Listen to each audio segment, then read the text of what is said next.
When I was a child, I lived in Petersburg, Virginia, and my father was not there, so I was raised by my grandfather with my mother. Mm-hmm.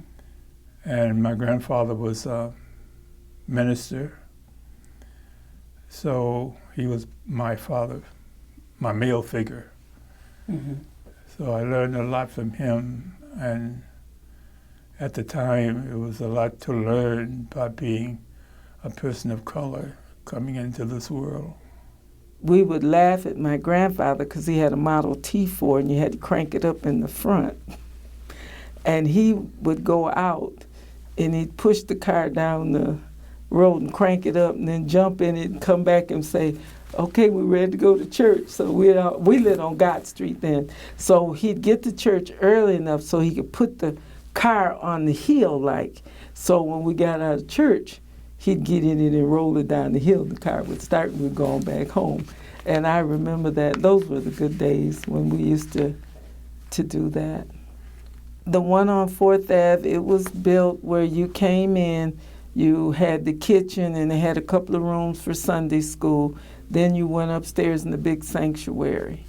And that's where we served the Lord. We would go to Sunday school and we got a little card. And my grandmother would say, you got to sit here now. That would be Wednesday. And we'd take those little cards out so we'd have our Sunday school lesson done by Sunday. And that's what my grandmother would pull out on Wednesday evening. And we'd sit in the floor, the three of us, and she would make us do our little Sunday school lessons. There were 8 of us, 8 girls and 1 boy. Well, actually two boys, but they both passed. Busy, disciplined, manly. My mother was pretty strict. She had to be because she had 8 girls. And it was fun. We had fun, you know, how large families are, you know. Disagreements, agreements, love, tears. Well, we would go and get our pieces from Sunday school and recite. That was exciting because we had to learn our pieces, but that was the extent of it. We didn't. So you had to recite on Easter Sunday? Yes. So how did you do with that? I did pretty well. Okay. I had to do pretty well. My father was the first I know of. He was the first black postman, AfroAmerican postman there in Muskogee, Oklahoma.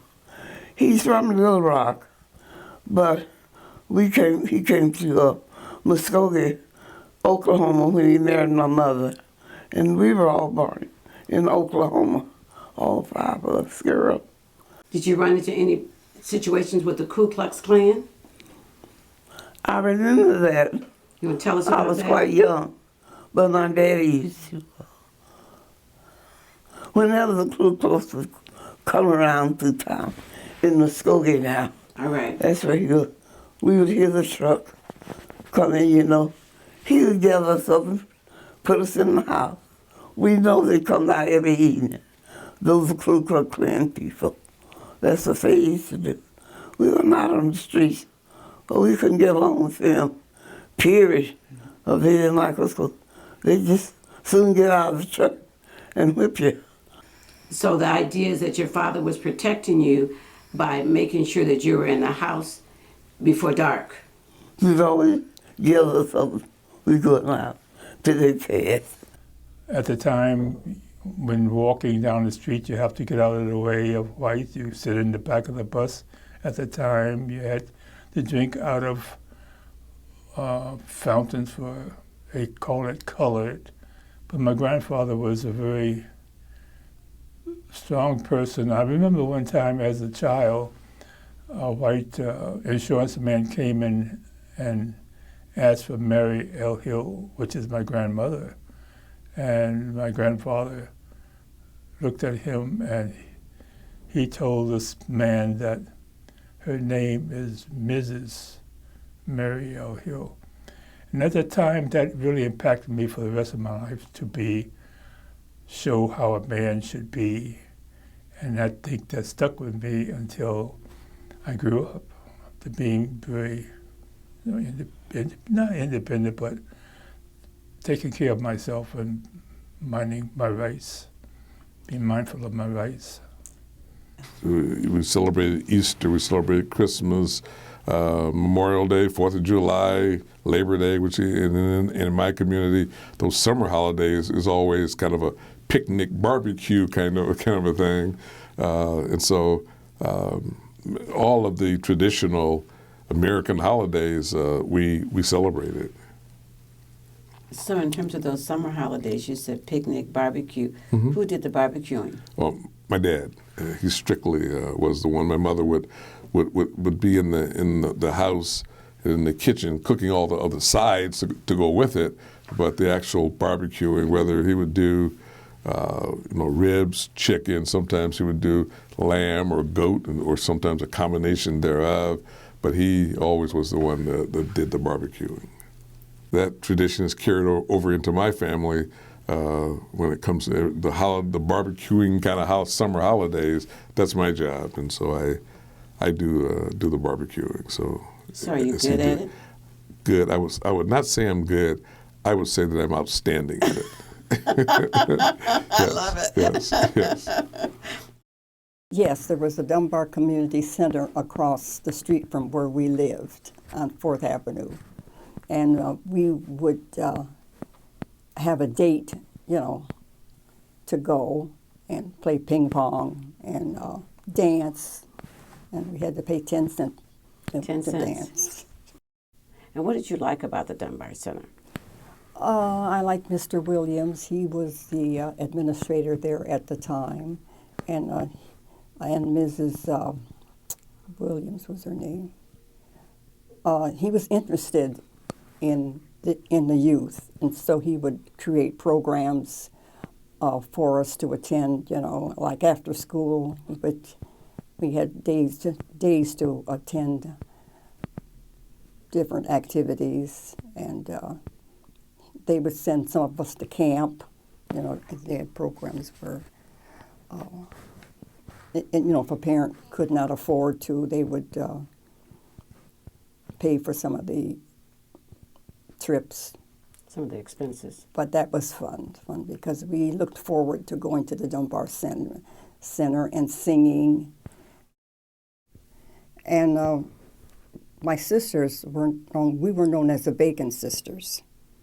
We sang. We used to sing a lot at the sorority houses here in Lansing, in the metropolitan areas. We were singers, so we sang a lot. And we visited, I had an auntie in Bloomington and an auntie in Lansing and Grand Rapids. So we would visit during the summer, when school was out sometimes. Well, I went to the Dunbar Center, which is now Ann Arbor Community Center. It was the Dunbar Center. We would all meet up there on Friday and we would party as teenagers. And we would have a lot of fun then. Well, we would party, we'd dance, we'd play cards, and then if I remember, it seemed like they had like a little cooking class that we could learn how to cook. They was teaching us some skills in the Dunbar Center when we didn't party. No, that was just about the only place that we could go unless we met at someone's home, That was it until we got to be grown, and then we could go up on Ann Street. So now, in doing some other interviews, some people refer to that as the Black Business District. Yes. Because a number of blacks own business, the 4th Ave, and even around that Carytown area. You want to talk about that a little bit? Well, that was our survival. having those black business, and we catered to them because we couldn't go across town to get food and things. So it came in, that was real convenient. That was that community you talked about. Yes, that was our community. We went to Ann Street. And Ann Street, from Main Street to 4th Ave, they had the bars in there, the barber shops in there, and that's where we catered at, right there on Ann. Oh, there was, what was that lady's name? There was one business there on 4th Avenue where a lady did hair. Since you mentioned it. Right. Sadie. There was one black-owned restaurant that I remember in Ann Arbor. As a matter of fact, the people that owned just passed recently, not last year, I think. Thomas Thompson. He had a barbecue place. And then my husband's very smart in his way. We own the filling station right downtown there on the 4th Avenue and Ann Street. First, I have to say, AfroAmerican, the first one. I came up, I was raised really in Muskogee, Oklahoma. And we didn't experience. Not at all. Our school was a manual training high school. It taught us everything, from shoe repair, women, all of us. It was a manual training high school. I never saw white too much, white people. They stayed on a different side of the school, the city. Like, we stayed on the other. We went to an all-black school, they went to the white. As a kindergartner, where we lived, we were living right at the edge of a district that put us into what was called Little Italy in Cleveland. And so that meant I would have to go to, in this district, Murray Hill was part of Little Italy, and I would have to attend Murray Hill Elementary School. And in doing that, that would have been in 1955. And so I can remember every day my mother or my father picking me and my brother up and having parents, children, all yelling, surrounding the car. Sometimes they would come up to the car and they would start shaking the car. And it was, I know I could tell now by looking back, it was very stressful for my mother to be there. So we were there for about a year in that area before we moved away. Well, when I went to Jones School was the time. It was from kindergarten through the 9th. The biggest thing that we all thought about was they busted the kids in from Whitmore Lake in Hamburg. So it would be an integrated school. And then they built Pioneer School. So that was something that sticks with you.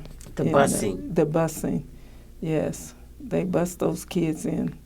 So talk a little bit more about that. How did that impact the school? Well, I don't think we really liked it. And we tried to give those kids a little hard time, but it didn't work. So we had to start making friends. And that's how that came about. We decided, well, they're not going anywhere. And this is when they built Pioneer High. When I came to Ann Arbor, I was very surprised at the Pioneer High School. Information about African Americans was nil.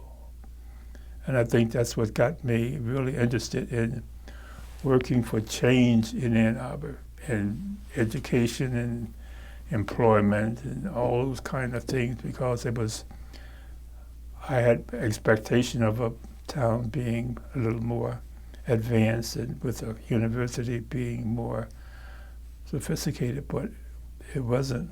Well, after I graduated from college, I left Cleveland in 1968 to go to college, to Heidelberg. At the time, it was Heidelberg College.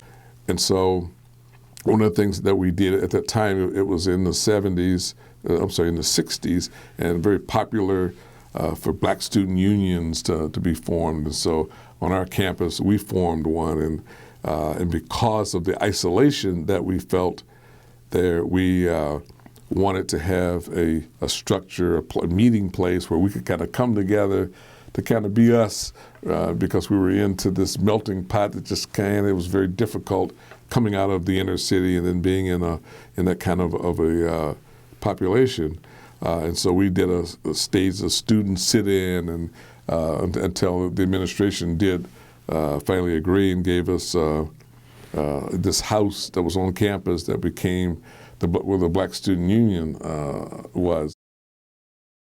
Oh, I worked all over everywhere. The first job we had, me and my husband, we first came here in Portable. We worked at the bomber plant. The bomber plant? The bomber plant. I had the other B-52 bombers. That's awesome. I was a counter thinker and a realtor of little realties. But I worked there until they closed down.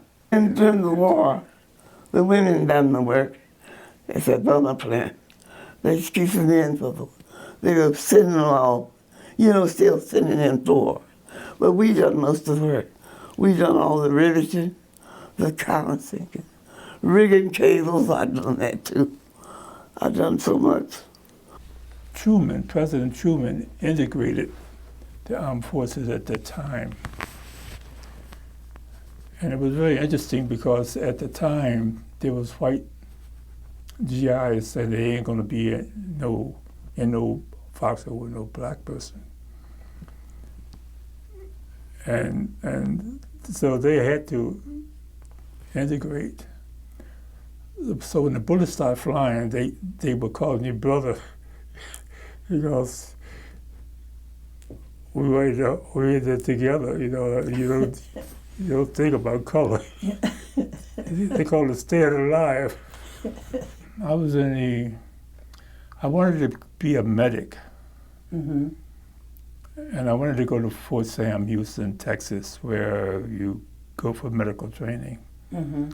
And they put me down there, and I thought at the time the war in Korea was going on, I thought probably I would be trained for that. They take people of color and put them where they want them to go. You don't get what you want. Mm-hmm.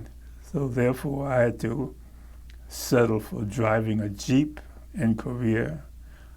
In Detroit, there was a music school down there on Woodward, and I attended that for a while, but then it got to be expensive because it was so much per lesson.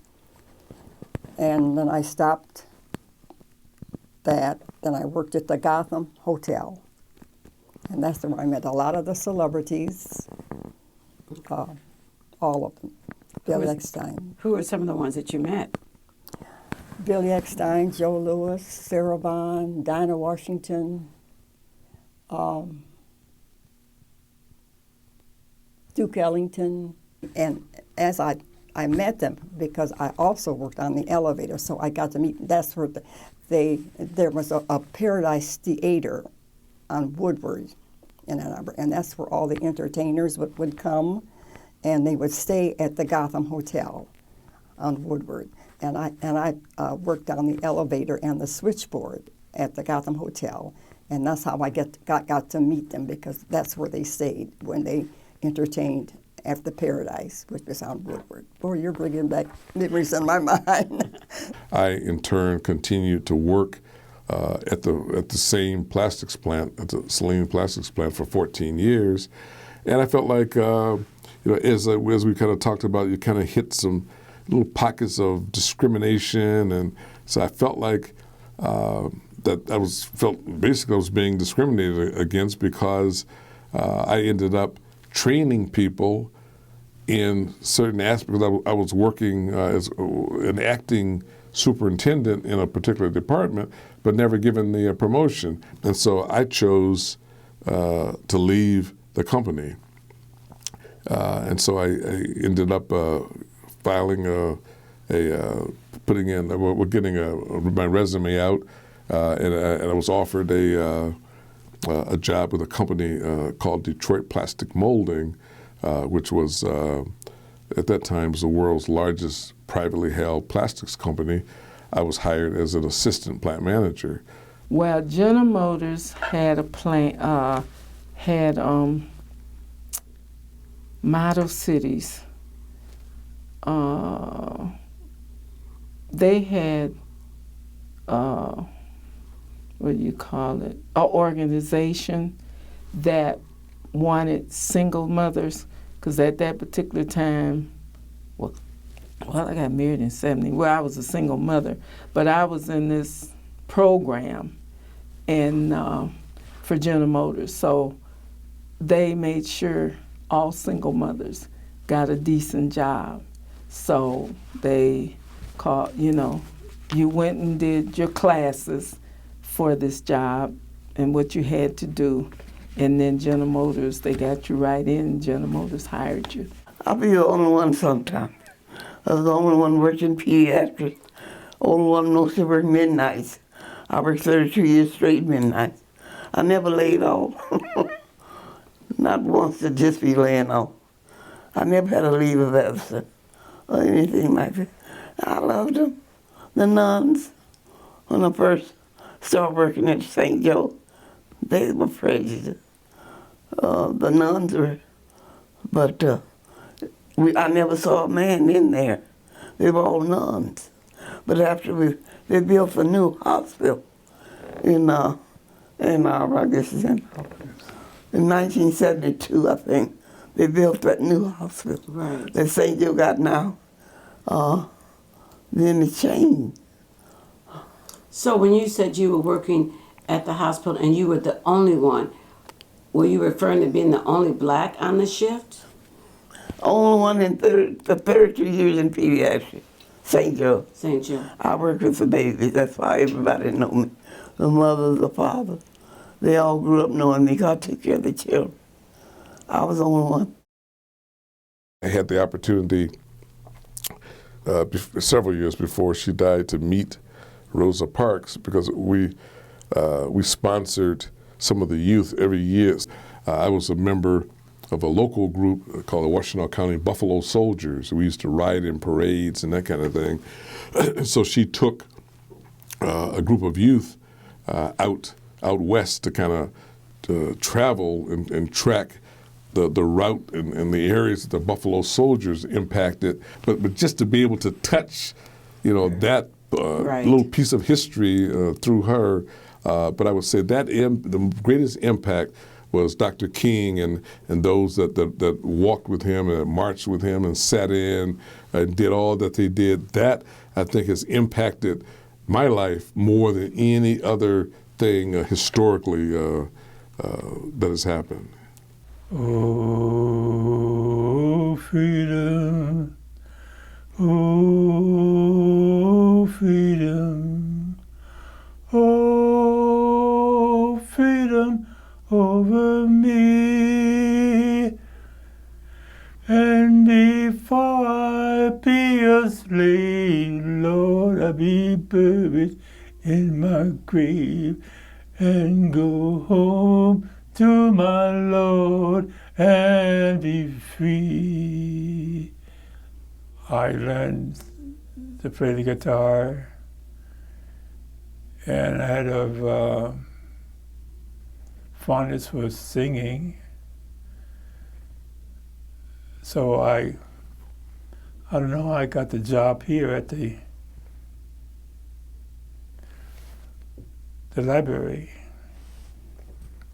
I think it was over 15 years or something, singing children's songs. And that really empowered me because they were little children who hadn't seen a man of color playing the guitar. And they went home and asked their mama to get them a guitar too. So it was impacting little things like that, leaving footsteps in the sand, by doing things like that. And a lot of times people look to their kids and the success is measured by titles and dollars. I just look at the quality of their lives and the quality of the individual and say that they, in fact, in my mind and in my heart, are successful. So I would call that probably my greatest achievement. To the younger generation now, I would say to them, listen and less talk. Do less talking. Listen to whoever your supervisor is or who's ever in charge. Listen so you can understand what they're saying. Bring your ideals to the table too, and let them hear your ideals and put them together. And I think that way things would work out for you. Each person is an individual, and they have experienced different things, and they can let each other know what's, as Mama Gay said, what's going on. I do what I want to do. Okay. I did that working. That's why the nuns love me.